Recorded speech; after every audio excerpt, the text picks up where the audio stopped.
रामनवमी शोभा यात्रा का आयोजन 30 मार्च को भगवान राम के जन्मोत्सव के उपलक्ष्य में होने जा रहा है। हर वर्ष की भांति इस वर्ष भी शानदार और बहुत ही विशाल स्तर पर शोभा यात्रा निकालने जा रहे हैं। इसमें शोभा यात्रा में गत वर्ष 20,000 से ज़्यादा की जनसंख्या थी और हम उम्मीद करते उतने ही लोग दोनों तरफ सड़कों में और मकानों के ऊपर से नीचे से दर्शक के रूप में देख रहे थे और पुष्प वर्षा कर रहे थे। बहुत वैभव स्तर पर शोभा यात्रा हर वर्ष निकलती है। हर वर्ष की भांति इस वर्ष भी 30 मार्च को ये शोभा यात्रा होने जा रही है। वर्ष की भांति इस वर्ष भी भगवान श्री राम के अवतरण दिवस पे रामनवमी के शुभ अवसर पे सरदार शहर में जिस प्रकार से प्रतिवर्ष बहुत भव्य और दिव्य शोभा यात्रा का आयोजन किया जाता है, उसी प्रकार इस बार भी ऐसी ही शोभा यात्रा का आयोजन किया जा रहा है। जैसा कि भाई साहब ने बताया कि शोभा यात्रा अपने कच्चा बस स्टैंड में मजिस्ट्रेट आवास के सामने से प्रारंभ होकर मुख्य बाजार से होते हुए घंटाघर गांधी चौक, ये मोती चौक और मोचीवाड़ा रेलवे स्टेशन से होते हुए शोभा चंद जबड़ भवन तक पहुंचेगी, जहां पे भगवान श्री राम की स्तुति के बाद में शोभा यात्रा का विसर्जन होगा। इस कार्यक्रम में लगभग महीने भर पहले सैकड़ों की संख्या में कार्यकर्ता कार्यक्रम की तैयारी में लगते हैं। उसी में जैसे जनसंपर्क का कार्यक्रम है तो अलग अलग बस्तियों में, अलग अलग वार्डों में कार्यकर्ता डोर टू डोर जनसंपर्क कर रहे हैं, जिनमें महिलाएं और बालिकाएं भी जनसंपर्क में लगी हुई है। इसी प्रकार हम लोग इस कार्यक्रम में शामिल होने वाले लोगों के लिए एक व्यवस्था रखते हैं ऑनलाइन पंजीयन की। ऑनलाइन पंजीयन से उन लोगों का डेटा हमारे पास कलेक्ट होता है, हमें पता चलती है कि इस कार्यक्रम में लगभग इतनी संख्या होने वाली है, तो उसके निमित्त ही व्यवस्थाओं को अंजाम दिया जाता है। तो ऑनलाइन पंजीयन का लिंक भी अभी खुला है और कार्यकर्ता घर घर जाके लोगों को प्रेरित भी कर रहे हैं, तो ज़्यादा से ज़्यादा लोग ऑनलाइन पंजीयन भी कर रहे हैं। इसके साथ ही ग्रामीण क्षेत्र में आज से हमारी जो कार्यकर्ताओं की टीम है वो निकली है, तो हमारा लक्ष्य है कि 50 से अधिक ग्राम पंचायतों के मुख्यालय पे अप्रोच करें और ज़्यादा से ज़्यादा गाँव के लोग भी शोभा यात्रा में जुड़ें। हर बार भी ऐसा रहता ही है, हम टेलीफोनिक संपर्क करते हैं या जो लोग सोशल मीडिया का यूज़ करते हैं तो वो ऑनलाइन पंजीयन के माध्यम से शोभा यात्रा में शामिल होते हैं। लेकिन इस बार हमने ये विशेष रखा है कि हमारे कार्यकर्ताओं के अलग अलग दल है वो गाँव में जाएंगे और लोगों को शोभा यात्रा में शामिल होने का निमंत्रण देंगे। उसका भी बहुत अच्छा परिणाम इस बार देखने को मिलेगा।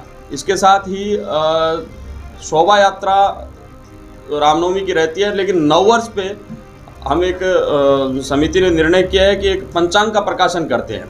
प्रतिवर्ष एक हिंदू पंचांग का प्रकाशन होता है जो विक्रम संवत के अनुसार होता है। इस बार भी विक्रम संवत 2080 का पंचांग का प्रकाशन छप के आ चुके हैं, लेकिन आगामी 26 तारीख को अपने जो भगवान श्री राम का मंदिर है सरदार शहर में टांटिया कुआ के पास, वहाँ पे उस पंचांग का विमोचन का कार्यक्रम भी रखा है। इसके साथ ही 28 तारीख को जो कार्यक्रम स्थल है जहाँ से कार्यक्रम प्रारंभ होना है मजिस्ट्रेट आवास के सामने गांधी विद्या मंदिर के ग्राउंड से, वहाँ पे भूमि पूजन का कार्यक्रम भी इस बार 28 तारीख को होने वाला है। मुख्य बाजार में सजावट का जो अपने रहता है कि हर बार जो फरी वगैरह लगाते हैं, इस बार थोड़ा सा स्वरूप में चेंज किया है। मुख्य बाजार की जो सड़क है गांधी चौक से मोती चौक तक है, तो रोड के दोनों तरफ 12 फीट के पोल पे और 50-50 फीट की दूरी पे ध्वज लगेंगे, जिससे बाजार का जो दृश्य है वो देखने में बहुत ही आकर्षक होने वाला है। इसके अलावा गांधी चौक में भी बहुत शानदार सजावट की व्यवस्था इस बार की है। कार्यक्रम में शामिल होने वाले सभी लोगों के लिए ये कंपलसरी है कि वो भगवा रंग का साफा पहन के आए। तो कल नववर्ष के अवसर पे और मुख्य बाजार में चौहान पान भंडार के सामने और डॉक्टर कौशिक साहब की गली के कॉर्नर पे साफा वितरण केंद्र का शुभारंभ कर दिया है। यहाँ पे साफा उपलब्ध होगा और साफा बांधने के लिए अलग अलग गाँव में भी और अलग अलग मोहल्ले बस्तियों में भी हमारे जो संपर्क के लोग हैं जो साफा बांधते हैं उनसे हमने आग्रह किया है इस बार भी वो साफा बांधेंगे। और इसके अतिरिक्त तारानगर से और चूरू से जो संघ के कार्यकर्ता है जो साफा बांधने में निपुण है, उन्होंने यहाँ आके 2 दिन का प्रशिक्षण शिविर भी लगाया है, जिसमें 50 से अधिक नए व्यक्ति साफा बांधने के लिए प्रशिक्षित हुए हैं, जिनकी सेवाएं भी इस बार अपने को यहाँ मिलने वाली है। शोभा यात्रा में जैसा कि आपने देखा है कि हर बार कुछ न कुछ नवाचार होते हैं, तो उसी क्रम में इस बार 21 बुलेट वाहनों की, बुलेट बाइक की एक वाहिनी रहेगी और उसके साथ 11 घोड़े रहेंगे, जो अलग अलग जिन पे महिला और पुरुषों के बैठने की व्यवस्था की है, जिससे एक अलग उसका शोभा यात्रा का स्वरूप बनने वाला है। इसके अतिरिक्त इस बार डीजे की संख्या बढ़ी। हर बार जो संख्या का आकलन शोभा यात्रा में शामिल होने वाले अपन समाज के लोगों का करते हैं, उनमें हर बार वृद्धि हो रही है, इसलिए कार्यक्रम को और भव्य बनाने के लिए डीजे की संख्या बढ़ाई गई है। संत जिनका सानिध्य हमें मिलता है, तो इस बार भी लगभग 4 से 5 संतों से हमारी बात हुई है और लगभग सभी संत इस कार्यक्रम में शामिल होंगे। राजपुरोही समाज के एक प्रसिद्ध संत हैं, उनसे अभी वार्ता चल रही है, उनका भी कार्यक्रम तय होने वाला है, तो शायद वो भी कार्यक्रम में पधारेंगे। इसके अलावा इस बार जो संघ का घोष होता है, तो 50 से अधिक संघ के स्वयंसेवक संघ के घोष का वादन भी इस कार्यक्रम में करने वाले हैं। शोभा यात्रा को और भव्य बनाने के लिए हर बार झांकियां शामिल होती है। इस बार 15 से अधिक झांकियां भगवान राम के जीवन चरित्र से संबंधित शामिल होने वाली है। अलग अलग संस्थाओं से, अलग अलग विद्यालयों से इनके लिए संपर्क चल रहा है और काफ़ी अच्छा रिस्पॉन्स भी आ रहा है।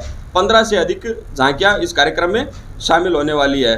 हजारों की तादाद में विशाल धर्म ध्वज पताकाएँ लेके और इस शहर के, इस तहसील के जो युवा कार्यकर्ता हैं, जो शोभा यात्रा में शामिल होने वाले लोग हैं, वो हजारों की संख्या में विशाल धर्म ध्वज पताकाएँ लेके चलेंगे।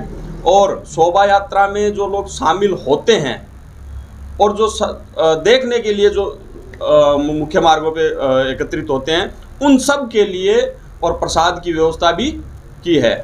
तो जैसे ही शोभा यात्रा प्रारंभ होगी, उसके अंत में एक प्रसाद का वाहन चलेगा, जो बाजार में जो लोग खड़े हैं उनको भी प्रसाद वितरण करेंगे और जो यात्रा में शामिल हैं उन लोगों को भी प्रसाद का वितरण करेंगे। इसके अतिरिक्त हर बार महिलाओं के वेश में थोड़ा बहुत चेंज होता रहता है। जैसे एक बार बंगाली साड़ी का ट्रेंड लेके आए और एक बार अपने महाराष्ट्रियन जो साड़ी होती है वो महिलाओं का वेश रहा। इस बार बंगाली साड़ी और महाराष्ट्रियन साड़ी के अलावा राजस्थानी जो अपने जो रजपूती वेश होती है महिलाओं के लिए, उसमें भी एक वाहिनी बनेगी। शहर के प्रमुख स्थानों पे जहाँ जहाँ शोभा यात्रा निकलनी है, वहाँ से लगभग 7 क्विंटल से अधिक पुष्पों की वर्षा है वो इस शोभा यात्रा पे होने वाली है। और विभिन्न स्थानों पे लगभग जो शोभा यात्रा का रूट है 3.5-4 किलोमीटर का, उसमें लगभग 40 से अधिक स्थानों पे जो शोभा यात्रा में शामिल होने वाले लोग हैं, जो दर्शक हैं, उनके लिए जल की, पेयजल की और अन्य पेय पदार्थों जैसे छाछ, जूस, शरबत इत्यादि की व्यवस्था इस शहर के भामाशाहों द्वारा की जा रही है।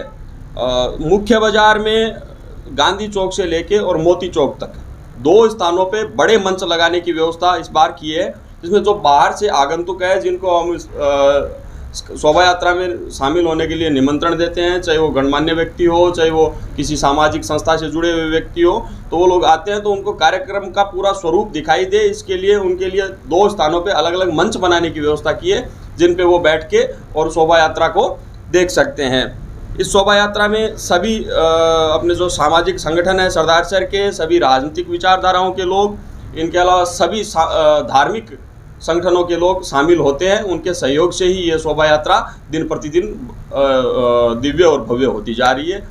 तो इस प्रकार का स्वरूप इस कार्यक्रम का रहने वाला है। देखिए, संख्या का कोई एग्जैक्ट फिगर तो हम नहीं बता सकते, लेकिन जो लक्ष्य रखते हैं वो लक्ष्य हर बार बढ़ता ही जाता है। जैसे पिछली बार हमने हमारा जो लक्ष्य था वो लगभग 12 से 15 हज़ार के बीच का था, लेकिन वो संख्या 15 से 20 हज़ार के बीच चली गई। तो इस बार का लक्ष्य 20 हज़ार से अधिक का है, तो निश्चित रूप से काफ़ी ज़्यादा संख्या में लोग इस शोभा यात्रा में शामिल होंगे। शोभा यात्रा कच्चा बस स्टैंड से जो आगे जो मजिस्ट्रेट का आवास है, उसके ठीक सामने गांधी विद्या मंदिर का एक ग्राउंड है, वहाँ से प्रारंभ होगी और अपने पुलिस थाना, रोडवेज बस स्टैंड, राजवाला कुआ, गांधी चौक और घंटाघर, मूर्ति कुई और ये मोचीवाड़ा रेलवे स्टेशन होते हुए बाबू शोभाचंद जमड़ भवन लोक रंजन परिषद में पहुंचेगी। देखिए, इस शोभा यात्रा का चुनाव से कहीं कोई लेना देना नहीं है। ये शोभा यात्रा 2017 में शुरू की थी, जो आज 2023 तक कन्वर्ट चल रही है। बीच में 2 साल कोरोना काल के कारण कहीं कोई सार्वजनिक कार्यक्रम नहीं हुए, इसलिए नहीं हुई। दूसरा, मैं आपको बताना चाहता हूं कि इस शोभा यात्रा में सभी राजनीतिक दलों के लोग पार्टिसिपेंट करते हैं, चाहे वो भामाशाह के रूप में करे, चाहे वो सहयोग में करे, चाहे वो पुष्प वर्षा में करे, चाहे वो अन्य कोई पेयजल आदि की व्यवस्था में करे, चाहे वो पैदल चले साथ में। तो इसमें कहीं कोई राजनीति का कोई लेना देना नहीं है। सभी विचारधाराओं के लोग, चाहे वो कोई भी राजनीतिक दल का प्रतिनिधि क्यों न हो, सब लोग शामिल होते हैं। कार्यक्रम में शामिल होने वाला हर व्यक्ति एक सामान्य व्यक्ति के नाते है, चाहे वो MP हो, चाहे वो MLA हो, चाहे वो मंत्री हो, चाहे पार्षद हो, कोई भी हो। सब लोग समान भाव से एक जैसे वेश में और एक विचार को लेके एक ही दिशा में चलते हैं। यहाँ शामिल होने वाले हर लोग सिर्फ हिंदू है और हिंदू होने के नाते वो सब इस शोभा यात्रा में शामिल होते हैं।